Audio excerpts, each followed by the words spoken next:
বিশেষ করে বিএনপি মাননীয় ভারপ্রাপ্ত চেয়ারম্যান জনাব তারেক রহমানের হাতকে শক্তিশালী করার জন্য দীর্ঘদিন রাজনীতি করতেছে, দলের ত্যাগ স্বীকার করতেছে এবং ভবিষ্যতে দলকে আমরা সামনের দিকে এগিয়ে নিয়ে যেতে পারবো।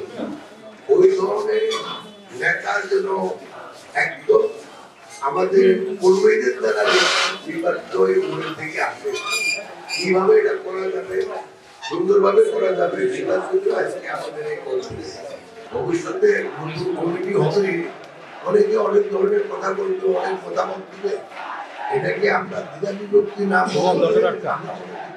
একটা মতামত।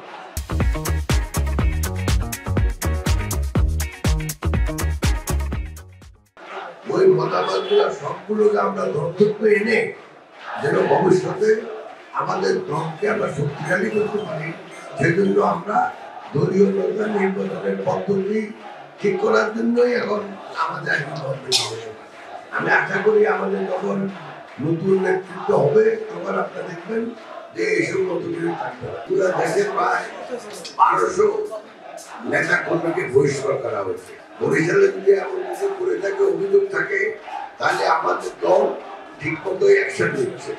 তো এখন যতটুকু আমরা জানি এই মুহূর্তে আমি কারো বিরুদ্ধে কোনো এলিগেশন আমার কাছে অঙ্কিত নাই।